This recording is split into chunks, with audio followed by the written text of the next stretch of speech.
You're listening to Three Kitchens Podcast, a member of the Alberta Podcast Network, locally grown, community supported. And now, time to find out what's cooking today.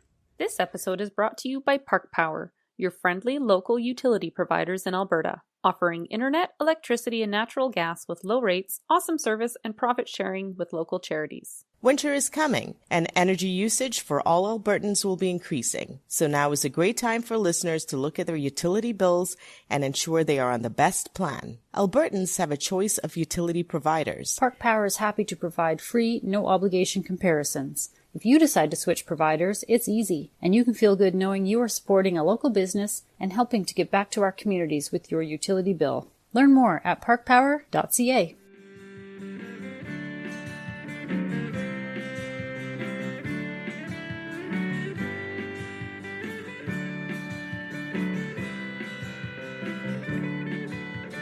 Welcome to Three Kitchens Podcast. This is a special Halloween episode, and to celebrate Halloween, we have special guests. We have Indy and Samantha Randhawa, who are the hosts of I Love This, You Should Too, a podcast where they tell each other about movies and other things they love and then discuss it. And sometimes they both like it, and sometimes they don't. Which is really fun, makes for fun discussions, I think. Hello and welcome. Hi. Thank you. It's nice to be here. And I didn't introduce my co-hosts either. I'm Heather. I felt that, Heather. I felt it. I'm sorry. I'm Heather, and I'm here with Sarah and Aaron as well, of course. Hello, ladies. Of course. Hello, everyone. Well, I wouldn't be doing it just me. So, of course. Three Kitchens went through budget cuts. No. Had to trim the fat. No. Oh. Wow. Tough crowd too. Some spooky stuff. We witnessing your breakup? What's happening? So I hear there's co-host spots open then as well. Oh. It's really fun because we both started our podcasts with the Alberta Podcast Network at the same time. We both onboarded. We did. Back in April of 2021. 21. Don't know how both of you remember that date, but before we get going, why don't you guys tell us a little bit about your podcast and how you started and what you love about it and what's your favorite? Tell us the love stories. Yeah. Samantha and Indy. Oh, I think it is maybe the opposite because we have a love story. The podcast does not come from that, I think. I have a good history with film. My first degree, I had a minor in film studies. I've written a few and acted a bunch and been in some stuff. And when I met Samantha, I would say, "Oh, what movies have you watched recently?" And I still remember one of her quotes was, "Oh, I don't talk about that kind of thing." And I was like, "Oh, this will be fun going forward." And eventually we started watching movies together and we would talk about it a little bit at a time. And somehow after that, I convinced her to try this. This is our second attempt at a podcast, actually. The first one only lasted a couple episodes and we couldn't commit to that. But Sam, do you want to tell them about the format of our show and what we usually do? Yeah, so we do 2 episodes. The first one is a kind of pre-episode for introducing the movies, and we give each a spoiler-free review of something that we're loving this week. And then we introduce the movie to the other person. Usually it's a secret, sometimes it's not.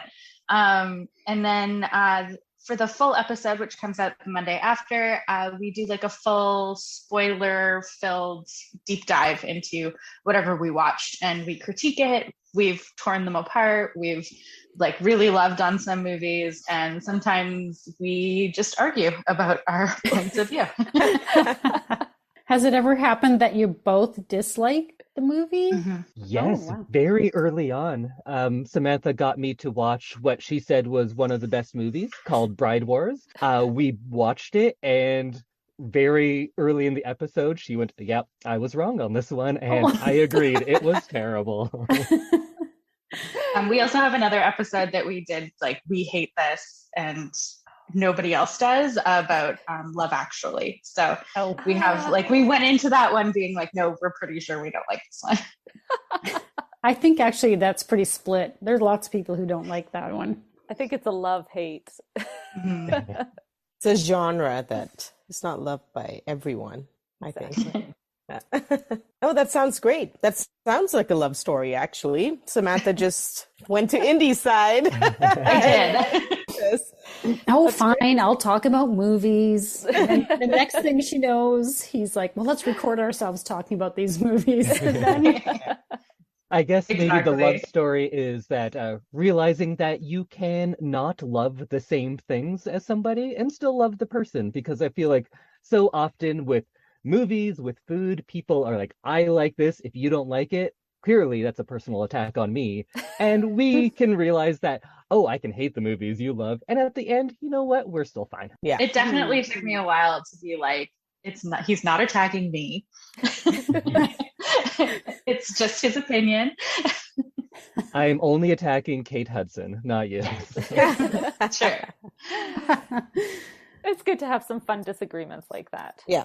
Mm-hmm.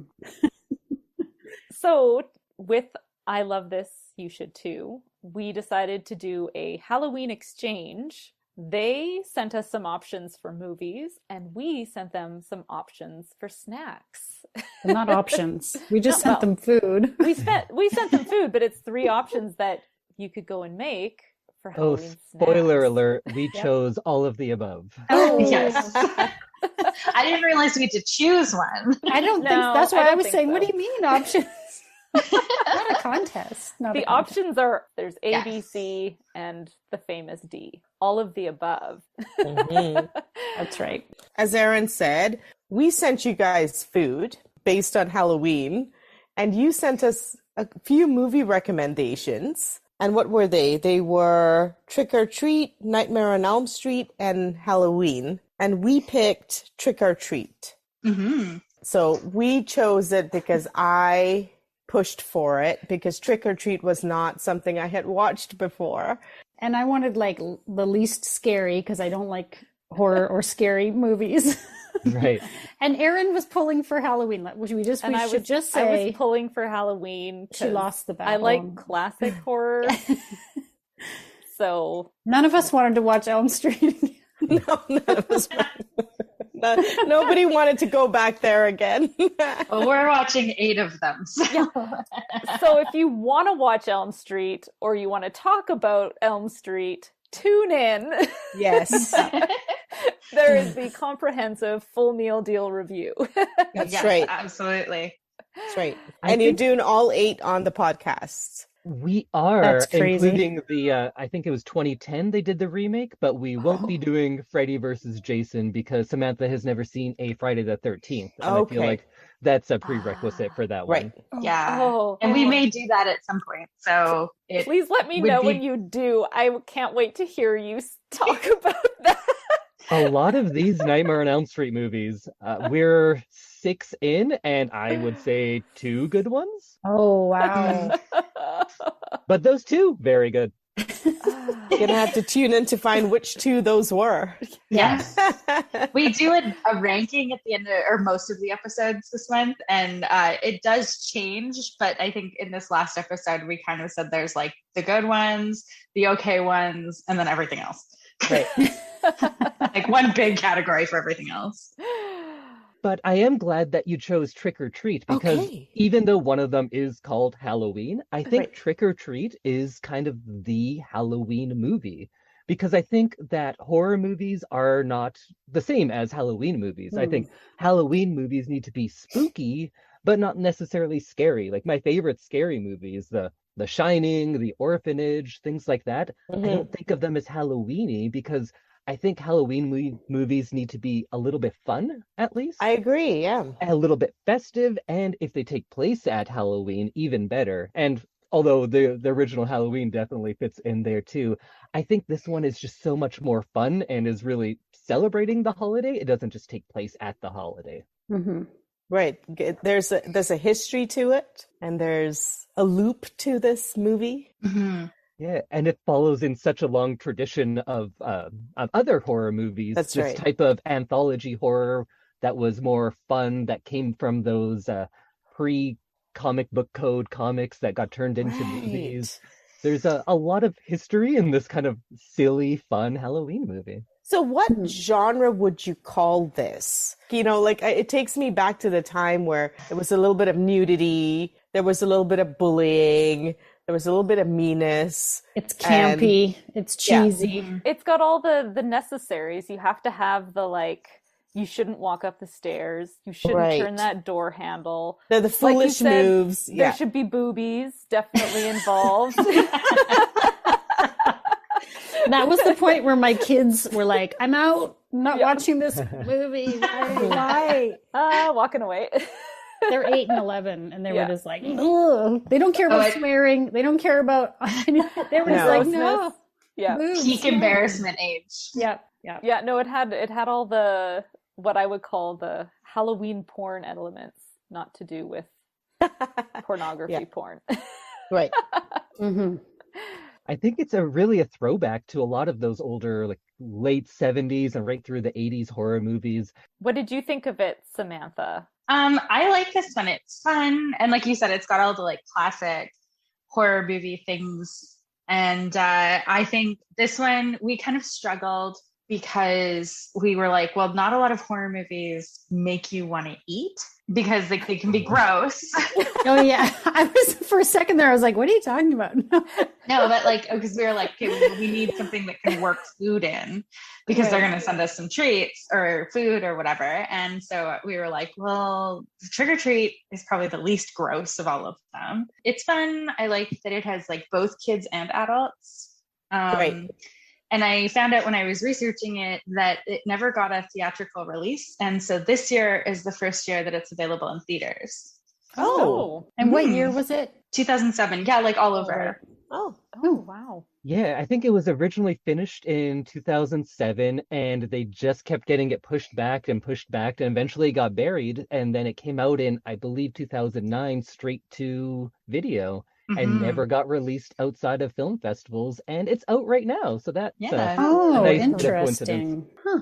I looked up Wikipedia, and apparently there was rumor of a remake. They've been talking about the 2. sequel for about 7 years now, and every Halloween they say, "Oh, maybe this year," and it still hasn't happened. Okay. But the writer-director is still saying he's open, so maybe eventually we'll get it. Right. Do we want to give the plot a little bit? I wouldn't mind just a quick kind of recap of what the story is about. She fell asleep, guys. No, I didn't. I'm just joking. I'm just joking. This is Indy's superpower, so I'm going to let him. Go for it. Oh, I don't know about this. I think this is a particularly hard movie to recap because there are 6 storylines, I think. It's not told chronologically and it's not linear. So we're constantly jumping back and forth. Right. If I can try to remember, a good way to think about this movie is it does encapsulate kind of Halloween throughout somebody's life. Like there is that one story that is about a father and son, and they do a bunch of misdirects, and you think the father's going to kill the son. Turns out the son is a killer himself. Right. Yeah. As you at a very young age when you're still doing it with your parents. As you do. Sorry. Well, maybe not funny. kill, but doing Halloween things. Right. Okay. Then your next stage in life is when you are a kid and you're trick-or-treating and you're out by yourself. And there's a story here about kind of these bully kids who are tricking another girl into thinking that there are some terrible zombies down here. And twist on the twist, turns out, yes, there actually are. And she got him back. Yeah. I love that part. Yeah. And then you have that storyline as you grow up and you're in your 20s. And what's Halloween about then? Dressing sexy, of course. Right. So we have these, the misdirect that we think there are these young women that are out there and one of them might be having sex for the first time. But then the twist on that one is, of course, that they are the werewolves and they are the ones out on the hunt. Are we allowed to say this? I really like the part where they got the principal back. I love that misdirect. Like That was like, yes. first that there's a real vampire in this movie, and no, it turns out he's this creepy serial killer. Right. And he is the prey and not the predator after all. That was a lot of fun. Yeah, that was good. That was the only moment where I wanted to see like an actual timeline of this movie, because I didn't really understand when everything was happening. Right. Yeah. Because the movie kind of starts at the end. It starts at the end, and then it says previously, and we start the day over again. And then I guess maybe the final story is when you are a grumpy old curmudgeon and Halloween isn't as fun, and we have the one man who is revealed to be the bus driver from that other story, and now he is this kind of hermit. And throughout all of these stories, we have the character of Sam, who is kind of the spirit of Halloween and punishing people when they don't have those Halloween values, and he comes for him at the end, but he gets his candy, so he's going to leave, because that's all you need to do to get rid of Sam. And he gets his punishment from the people that he harmed way, way a long time ago. Yeah. And this was a great cast. Yeah. In this movie. A lot of people from X-Men movies. No, great cast. Definitely there was some confusion on our part. It was kind of like Pulp Fiction, how so many storylines are happening at different times at the same... Yeah, it felt sort of twisted around. I would compare it to that. You know what? And I kind of like it more after you gave that synopsis, Indy and Samantha. So I think it's a great movie for that, because I watch it almost every year, and it is something that is rewarding when you watch it, because you see that all of those characters who are no one to us early on, they're in the background doing those things throughout the movie. So you notice more things every time you watch it? Link that timeline together. Oh, yeah. It seems almost more like a play on how Christmas movies usually are. Of course, this is a Halloween movie, but there are very few movies that are for Halloween, and not nearly to the extent that they are for Christmas. But this does a lot of the things that Christmas movies do, but for Halloween. Because I think the best Christmas movies, they play on nostalgia, they play on Christmas traditions, and like the best ones even make traditions of their own. And I think this movie does that. It does some things that we all know, like you have to check your candy. If not, something bad will happen to you. And we have someone who is poisoned. We have razor blades in candy. But then they also introduce some traditions of if you can't blow out the jack-o'-lantern. Right. I've never heard that before. So I think that's kind of original in this. And every time you break one of those rules, Sam comes to punish you. It's kind of the opposite of what we get in Christmas movies, where if you uphold these values, Santa comes and rewards you. Here we're getting the flip side of that, because Halloween is kind of that flip on Christmas. I really liked on the sets how they were hanging the pumpkins in the trees. Oh, wasn't that beautiful? I was like, how can I do that? Because I have like two big creepy trees in my front yard, and I'm like, ooh, maybe I should do this year, because I thought that part of the set design was really good. So beautiful. It was a beautiful movie. Like that way, with photography and videography and stuff like that. Absolutely. It looked like a fun Halloween town. If you didn't know all the bad stuff that was happening, it did kind of look like it looked like a fun party with all the lights and everyone's out, and just like it's like the equivalent of all those Hallmark movies for Christmas, where you're like, oh, I want to live in that town. I want to have Christmas with the Christmas festival. I want to go to Christmas in a Hallmark movie, and I want to have Halloween in Trick or Treat, because I'd follow the rules, so I'd be safe. Yeah. There you go. Except for all the weird people.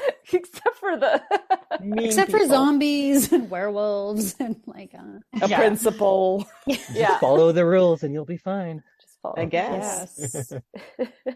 If you go in knowing what the rules are, you're safe. There you go.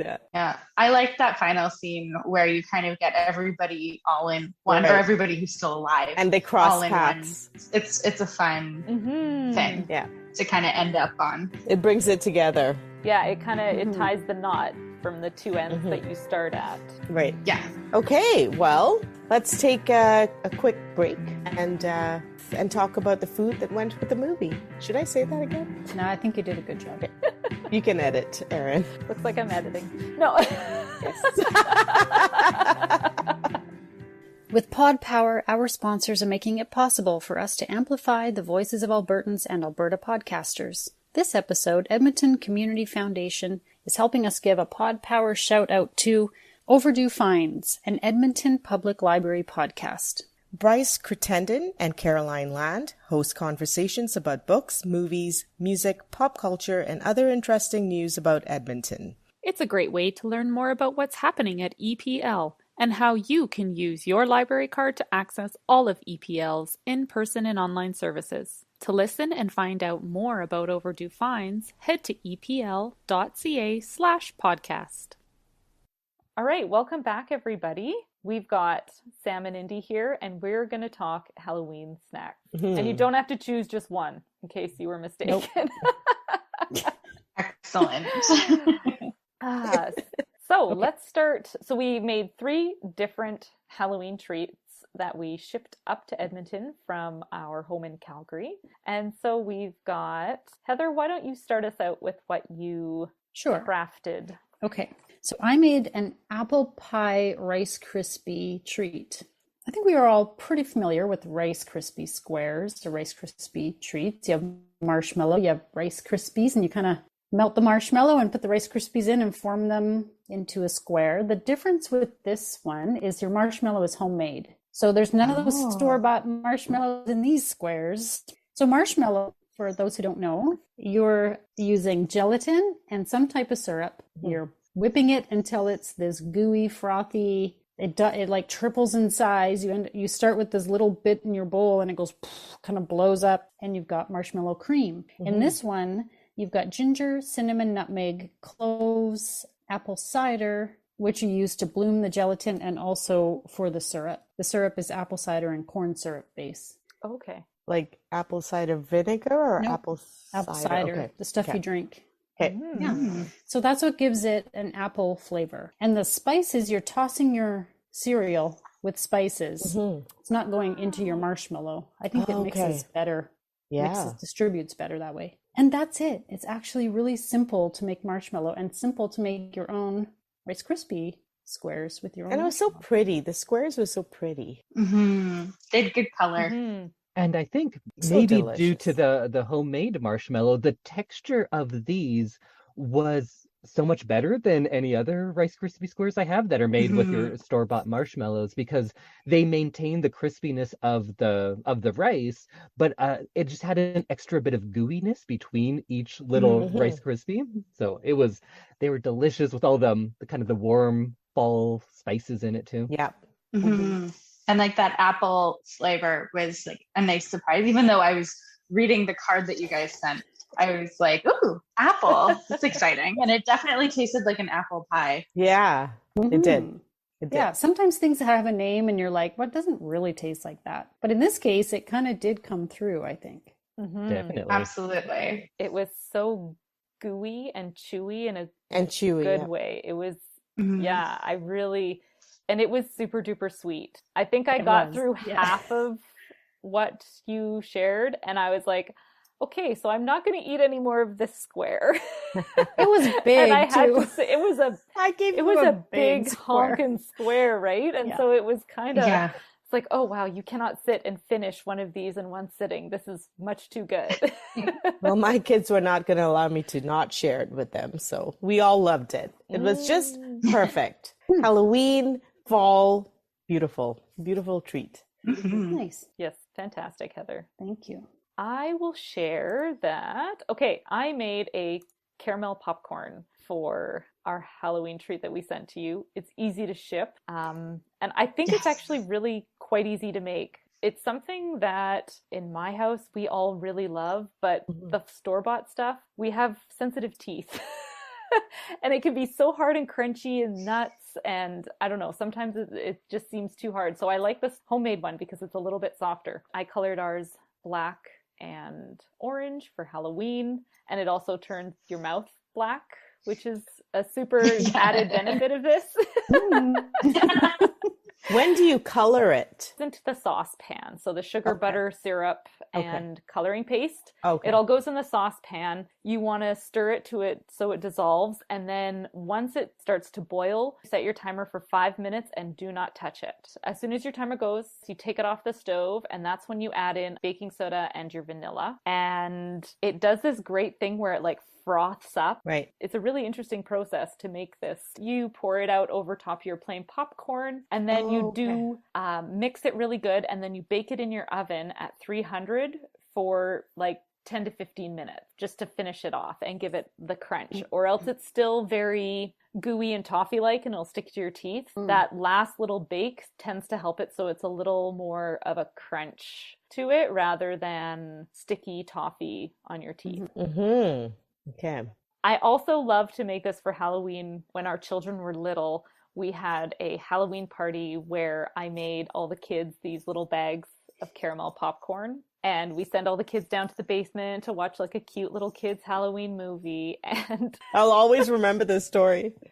And we go downstairs at the end of the thing, and they're like, they've watched maybe 2 minutes and they've just been flying around the basement. You could not distinguish carpet from popcorn at this point. It was just a solid layer of popcorn all over the floor. And this was when Erin and I were getting to know each other. And I remember saying, should we go and clean up? And she's like, no, just leave it. And I just looked at her in horror. I'm like, but who's going to clean it up? I don't understand. It was delicious. I think we got like a rake or a shovel into God. the house to get like it was in the carpet. Like it was like It's a good thing it wasn't too sticky. So caramel corn. We sat for a few minutes trying to discern if the orange and the black had separate flavors. And then I thought, I think it's just in my head, but it seems like they're different. But I think it's just Yeah. Because then when I closed my eyes, I couldn't tell the difference anymore. No flavor difference. But it was so tasty. But I think that how you described it, that's what I appreciated about it so much more than any store-bought one. It's the difference from stickiness to crispness and crunchiness. Because it doesn't feel like it's leaving a residue on your teeth. It doesn't feel like it's going to pull out any fillings or anything. It was very crisp and very nice. Oh, good. It reminded me, like texture-wise, of like the old pink elephant Cracker Jacks or whatever. What was it called? The pink elephant stuff? This tasted way better. Like the flavor doesn't even compare. But that texture of it being just sort of crunchy on the surface, but still popcorn. Whereas sometimes it felt like sometimes caramel popcorn is more caramel and you almost lose the popcorn in it. And I like that this is you actually feel like you're munching on popcorn. Just extra zhuzhed up popcorn. Fancy popcorn. Yeah, I like that. So while Heather's treat was comforting for me, this was like a pop. Like you should have seen my eyes go, whoa. Because I loved the texture. This was a perfect texture. That's what sells me on it all the time. It's that last little final bake and something to do with the baking soda mixing in there. I don't know. It just... Yeah. And I think that the savory sweet, I felt like I could taste it because I like savory more than sweet, but this was beautiful. I couldn't stop eating. I ate like the whole bag, and then my husband was like, well, where did that popcorn go? Can I have some more of that popcorn? I'm like, no, you already tried it. He's like, no, but where is it? Because I want to have more. I'm like, it's gone. Long gone. I ate trying to nicely say that you will never see it again. Now, Sarah, we need to hear about your cute buns. So years and years ago, I came across this recipe. I'm not much of a baker, but this was a very simple recipe by a foodie known to us as Julie Van Rosenthal. She's on CBC a lot. And this wasn't actually her recipe. It was someone that she had met, and it was this person's grandmother. So it's called Jason's Grandma's 2-Hour Buns. And I started making these buns like years ago. And I remember one day contacting Erin and saying, if I wanted to stuff these buns, how would I do that? Because I had no idea what proofing was and all this stuff. She gives me some tips. I stuff it. The stuffing all comes out and stuff. And I have just used this recipe. And not only can I get the stuffing in, I can actually shape them into weird animal characters and like weird things. Sarah gets to bring out her food tweezers and she's all excited and happy about it. I swear a lot, but I use this recipe. I make shapes for the kids. So I make them into pigs or chickens or like, whatever. And this time I made them into some sort of weird looking cat, which I'm not sure came out exactly the way I wanted it to, but it was spooky, right? Indy, did it look like a cat? Oh, definitely. And I'm quite a connoisseur of black cats. We've had Okay. episodes of the podcast where I ranked my top movie black cats. All right. So I'd like to say I'm a little bit of a pro in black cats, and I thought it looked great. That's okay, perfect. So anyway, this recipe is on the website and it's simplified a little bit and you can just use it as a bun recipe and do exactly what we served you without making it into a cat and spending the extra time. But if you wanted to do these kind of things, you can go get these natural colored powders. So the black was charcoal. The pink was hibiscus flower or something like that. I did all these weird things. And then I think the star was the cinnamon butter, which Heather actually told me about. So see both of these things sort of are related to both my co-hosts. Heather told me about how she would go home and she would make cinnamon butter. Oh, cinnamon toast. Cinnamon toast. And I'd be, what is that? Well, tell me. So you mix sort of butter with cinnamon and sugar, and then you sort of spread it on your toast. And so I decided to do this with whipped butter, just because I don't know if you guys are familiar with sort of Asian cream buns, like the Chinese cream buns. And I love that. But the problem with the Chinese cream buns was that both Heather and I are sensitive to milk and cream. So I decided to just do this with butter. So I whipped the butter. I threw in the sugar to taste. I threw in the cinnamon to taste. And then I added a little powdered color to make it look like it was kind of pinkish or reddish. So it looked like the cat was bleeding out, like its brains or something like that. And that's as simple as it was. Well, it was super cute. I lived in East Asia for quite a while, and it just reminded me of when kids would come to school and they would have their little kimbaps or their bento boxes that were shaped like little different animals. And I was always so envious of these children. Yeah. And now I got to be one of them because I got to eat a super cute cat. Yeah. There's no reason that you all would know this, but I have many cute cat t-shirts, costumes, all sorts of cat related things, so I was very happy to get that. I'm so happy. Cute. I didn't know that, but yay. It worked out. I only tasted like the outside bun, but it was so tasty. It had such a cool cinnamon flavor that I don't think I've experienced in like a baked good before. So I think maybe we should tell our listeners, by the time we couriered our food over to Edmonton, and unfortunately it took 3 days to get to them instead of a few hours. So I messaged them and said, do not eat the cream bun because the cream might be bad. The cream. Yeah. Oh, and I heard that. Samantha told me, but I just ate it anyway. And it was good. It was great. I loved it. I put it through the test and I saved all my stuff to eat at the same time as you guys. That's right, you did. Yeah. So if I was sick from the cream, I'd be like, oh, if they don't tell us they got sick from the cream, they're lying. I played it safe. I don't know. He's more adventurous than I am. You don't have the years of eating street food in other countries like I do. I feel like my stomach is ready for anything now. I forgot to say that I also added a little bit of cream, just a little bit, to get the extra whip and the lightness into the buttercream. And this was from a little bit of advice that a friend gave me, and she makes cakes. And Sarah tried to trick us because she told us she was making char siu buns with barbecue pork in the bun. So then, and we were like all set for this like savory, pork bun. And we're like, wait, why can't they eat it? Like, why won't it keep in the mail? Like, what's the problem? Why is there cream in it? She likes to try to trick us. Yeah, I thought it was so cute. Totally cute little black cat for Halloween. Even though I think I got the one with the eyeball that had fallen off, but it was really cute. A one-eyed cat. Yes. And I loved it. I always love those buns. It's a great bun recipe. And you have such patience to like color the dough and make the little shapes and put it together. It's so cute. I ate it 3 days in. It was still delicious. And like that cream in the middle. I liked it so much. Yeah, it was not my best filling. Like I usually put a lot of different kinds of fillings into these buns. This was something very new to me. But I just decided to change maybe I was craving a Chinese bun, Chinese coconut cream bun or something, but I realized how much dairy goes into this, right? So I decided not to go exactly with a recipe from those kind of buns. So I liked it a lot. good.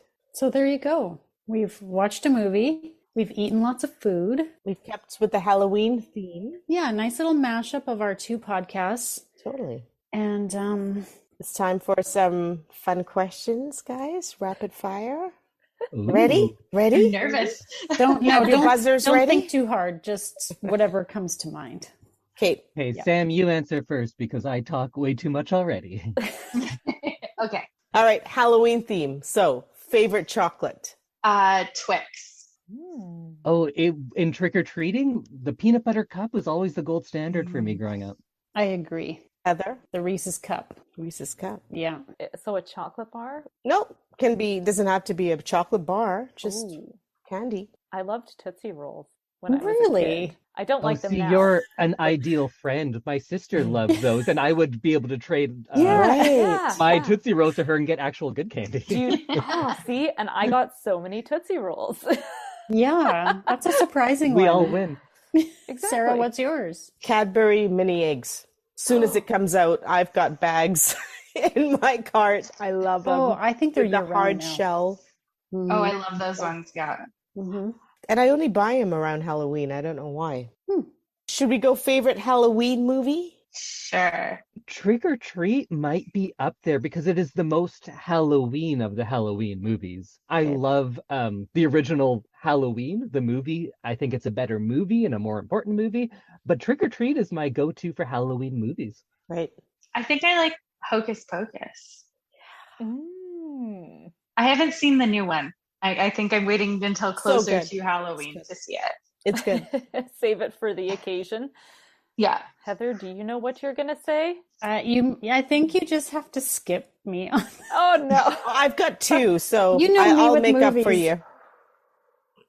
It's not I don't think it's a Halloween movie, but it's always watched at Halloween. For me, is the Rocky Horror Picture Show. Oh, yeah. We used to Oh, watch that is that a good one. one. every year. We would do that and sneak out trick or treating, even though we were definitely too old. But we had kind of talked about this earlier, saying that nobody's ever too old to trick or treat. So we As said long as you dress up. if you dress up and show up at the door, you're getting candy. Yep. Yeah.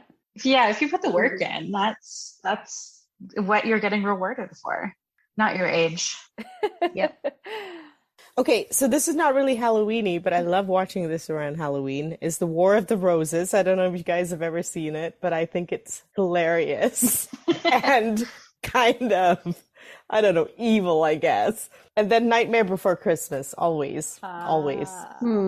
I've probably seen Nightmare Before Christmas more than any other movie in my life, but Yeah. I watch it on Christmas Eve every year since I was okay. 11, I think. Yeah. That's good. And I've never stayed up late enough to watch it with him. So Right. that tells you. It's Indy's like solo tradition. It's a great movie. Oh, I love it. Okay, so boxes of raisins in your treat bag, yes or no? No. No. Everybody's like, no, we don't want raisins, we want candy. It's a hate from me. I don't personally, I like raisins, but it's Halloween. Yeah. Still give me Yeah. raisins. I I know. have many, many days to eat raisins, and Halloween is not one of them. Well, thank you so much for joining us. This was really fun. And look, you got me to watch a movie from start to finish. Yay. I didn't realize that was like a feat. We've been trying for a long time, and Sarah really especially loves movies, and she's always like, hey, are you going to watch this? I've actually been to the theater with Sarah, so that it has happened. she's here or only there. gone not because of me, but because of the kids. And so and then she just sits there and she's like, ah. But I'm like, you as know long what? as She's there's a like good a sport. good-looking guy that I can There you ogle go. or something, then I Those like it. movie seats are damn comfortable now. Oh, I know. Yeah. You'll fall asleep in those comfy chairs, though. Oh, Because you yeah. recline, and then it's so nice and big and wide, like you're cozy in there. Fantastic. Well, Indy and Samantha, will you plug your podcast? Tell people where to find you. Thanks so much for having us. This was the first time I've spoken on something where I didn't do a big long soliloquy. I was trying real hard, so I got through it. But if you want to hear me soliloquize and you want to hear Samantha have to deal with that, you can listen to us. Our podcast is called I Love This, You Should Too. And you can find us wherever you're listening to this. We're on all the big podcast apps. You can find us on Instagram and Facebook and all of those sort of things. And come listen to us argue about movies. Sounds great. Oh, I want to make one mention. I got to thank you for recommending at one point, like a long ways back, you recommended the podcast, My Dad Wrote a Porno. And I had never heard it. And I was like, oh, what are they talking about? Because you were both like just cracking up, like laughing about how you thought it was so funny. And I was like, oh, okay. I binged that straight through from start to wherever it ended now, like continuously. I've never laughed so hard in my life. So I got to thank you for recommending that. I had to stop listening to it on the train to work because there were times where I'd like snort because I was holding my laughter in. And then other times where I'd like literally gag because it gets so gross sometimes. It's feel good. I like it. Oh, it's so funny. Just so good. Everybody, if you're not offended by erotica, and it's terrible erotica, but that's poorly written erotica. Yeah, that's the whole point. It's really funny. Anyway, thank you for that. I love that one. Well, thanks, guys. Thank you. This was fun. Happy Halloween. Yes. Happy Halloween. Happy Halloween. All right, well, trick or treat. And now for the fine print. Join us over on the socials, Facebook, Instagram, YouTube, and Pinterest, and on our website at threekitchenspodcast.com. And remember, when you like, follow, subscribe, and review, it helps more people find us. Thank you so much for listening. I felt that, Heather. I felt it.